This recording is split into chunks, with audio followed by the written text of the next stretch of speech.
On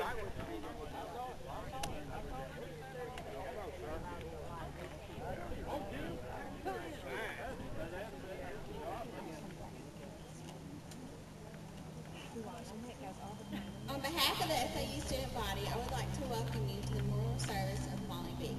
The Mule Rider is one of the most unique mascots in the whole country. But for us, Molly B just wasn't the one that carried our mascot. She was family. We would like you to think of all those precious moments you have with Molly B. We were so lucky to have such a gentle-spirited mule. Will you please help me welcome Dr. David Rankin?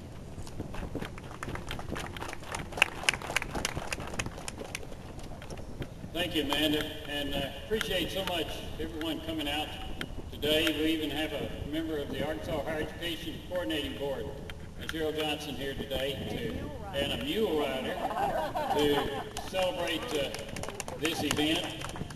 And I'll tell you, having moved from Hot Springs down to Junction City at age 12, I was introduced early on to my granddaddy's farm, where we had two of the biggest mules I had ever seen in my life.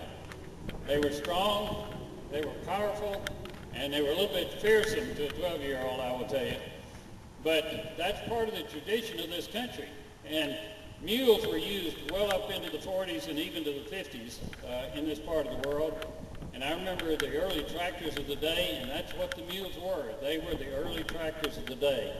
And sometimes you would find people had prefer, even when tractors came in, they stuck to their mules. They loved them. That was a way of life to them. And as part of this university, it had been formed in 1909, building the buildings in 1910, and finally in 1911, beginning to farm, bringing mules on the farm, and then, of course, establishing the tradition of the mule rider. To me, it's an excellent thing, and we've had a number of wonderful mules carry on the tradition. I think Molly B has been one of the most outstanding. She has really, I think, set the bar for our mule. She was good with adults. She's good with children. She was always willing to stand around and be petted and ridden. And Megan's even turned her loose with people from time to time, and which is kind of a scary thing sometimes. But she did that, and so it is just to me a special thing. And of course, she's buried across the way. If you look across the way on the other side of the pond, that little grove of trees there, you'll see a grave there. I was up in Little Rock, and I just said, pick out some place appropriate. And they did pick out, I think, a very nice place for Molly. So we honor this tradition today, and we think it is something. Mule Rider is now copyrighted. It's ours, one word with a capital M. That is our word. And we are the only mule riders in the world that I know of, and it's something to be proud of. So I'm proud of it. Hope you are. And we're here to recognize Molly B and the symbolism and tradition, and not only that, the great friendship we established with a four-footed mule. Let's see. Where'd Amanda go? There we go, Amanda. By the way, thank you for coming. What a great crowd. All right, now we would like to welcome Dr. Tollett.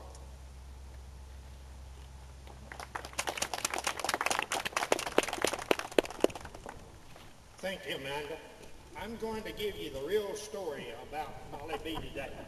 Very few people in this crowd have ever heard the real story about Molly B. Some of you might remember, and they say the mule stole there, a little spotted mule when I came here in 1990 that they bring down to football games, and he'd run away every time. And he had one eye. And if you ever walked up on that one eye, he came to the barn. Well, one day, 3 or 4 times, Don Ray Brown a former student, tried to ride him, and he was gone. There was a girl named Cassie Ketchum here. I'll ride him on the homecoming football game. And I told her, don't you go to the southeast corner of that stadium. Lo and behold, she did. That mule, the band came in and hit that bass drum.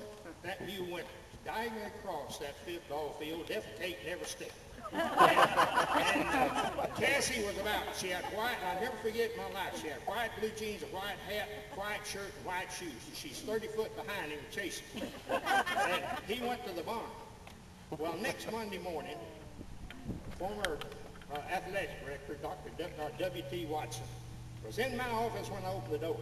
And in uncertain terms, he told me he didn't want that mule ever down there again. And besides, he didn't want her defecate, but he used red letter words for defecate. And she came, and 10 minutes later, Dr. Gamble called me and said, find a mule. Well, I looked around here, and I wanted a mule that was pretty. You know, my history of the Octomag and all them were burros and stuff like that. If we're mule riders, so let's have a mule. I looked, and I have a magazine called Mules and More. Some of you here might know the magazine, Mules and More. On the back, there was Molly B's picture at Hollywood's Mule Farm in Farmington, Arkansas. I immediately called him. He told me all about the mule. And one Friday, and since Dr. Gamble said, find a mule, I took him to his word. Well, I took off on Friday afternoon, spent the night up there. And the next morning, there's the thing. The next. Hello? Hello? Somebody must have unplugged it. Well, can you hear me? It's going to be hard. Hello? Hello? Hello, there it is. I drove up there, and the next morning I got out of the truck at Hollywood's out at Farmington, Arkansas, and I went to and he met me, and we went to the fence, and Molly B made a dash to come to the fence. I rubbed her and put my hand on her nose and everything, but I reached up to her ears, and man, she made a dash backwards about 50 feet. It was unbeknownst to me that she was kind of touchy around the ears, so somebody had hurt her. But she was 6 years old, and I said, can I ride her? He put a bridle on her. I rode her from every way possible, and then we put a saddle on her, and I tied a cow to her, and I tied a donkey to her. And then he said, you want to see her jump a fence? He said, go out there and hold on, and she went over that fence like you can't imagine. Well, I said, okay, I want to see one other thing, see if she'll go in the truck. I opened the end gate of that truck, and in there she went. I said, what do you want for her? He said, $4,750. I nearly fainted. And I argued him down. Well, I took Dr. Gamble's word, and I argued him down to $3,750. And that after Saturday afternoon, I was coming around that curve, and Dr. Gamble was standing on the curb. I got Molly out, and he petted her, and he liked her. But unbeknownst to me, I don't really think he ever told his executive helper that he had told me to buy that mule. Because when I sent the bill in the next Monday morning, I got a curt note on the bottom, we're not buying any mule. And that's a time that they're trying to do away with a mule rider in Sigma and put that lantern up there. And I sent it back with a letter saying, well, you told me, Byron. I got a curt note, you won't get it again. But you're not going to pay her. So I went home and told my wife, I don't want a mule, but I want her to be a part of this organization. And Joanne and I gave the mule to the foundation, $3,750. She became a legend here. She would do anything. And I figured out this morning, for $185 a year, that's a pretty good investment. And she's done well. She jumped fences. The first rider was Don Ray Brown. The second rider was Serena Miles. The third rider was Courtney McHughes. The fourth rider was Sonny Ashley Moss. Ashley Moss, and then Sonny Wilcox, and I guess I bet you, I know her name. But Molly could do anything. She loved people. If you ever watched her in the rodeo arena when we played the music, what did she do? She could go with the music. She could jump. You see a picture of her winning a second or first or something up at Prairie Grove. She has been a legend. I'm proud I gave her to you, and I really hope that you have enjoyed it. Thank you.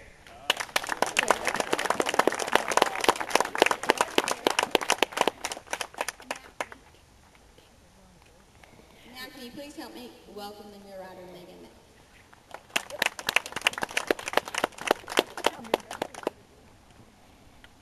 Well, whenever I was asked to speak today, I didn't know for sure what I wanted to say. I didn't want to come up here and have a sob story and be all sad, but I didn't want to seem really cheesy and just say all the things that you would expect me to say, like she was a good mule and she was always calm.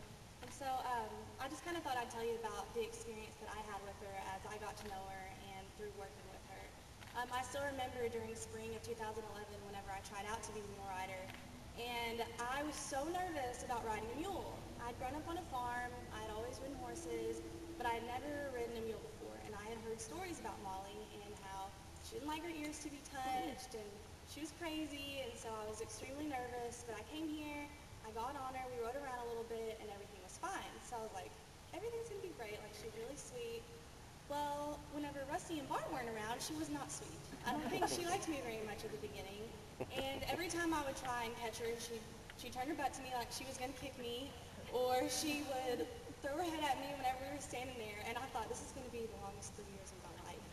And so anytime I would want to come and get her and go ride, I would have to call Bart or Rusty and make them come put her halter on her because I was scared to death of her. And the first summer, I took her home with me. And she fought with our horses, and I got her out one day and tried to ride her, and she got away from me and ran through the fields for hours. Rope burned my hand, and I really was just thinking that it was going to be bad. Well, we got back to school, it was right before football season, and she just had a little change of heart, and she loved me. She would rather me put on her headstall than Bart or Rusty. She just got to where she was so kind. I think it just took her a little bit to trust me because, you know, she didn't know who I was. And I remember our first game with the fireworks. Whenever the fireworks went off, she was very jumpy, very scared of it. You know, just it had been a little bit since she'd been there.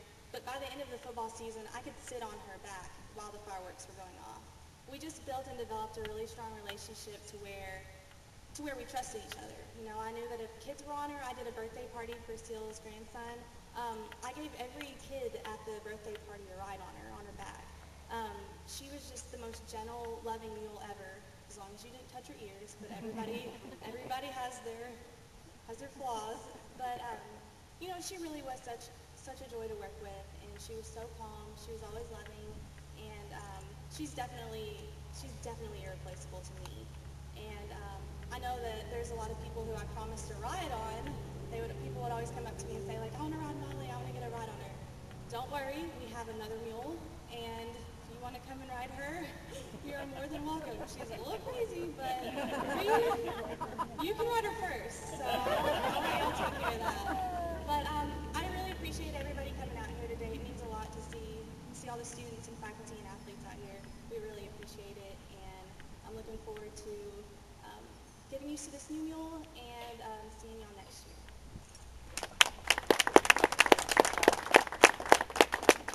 Thank y'all for coming out. If you could direct your attention over here to the wreath, under it we have a sign for Molly B in memory of her.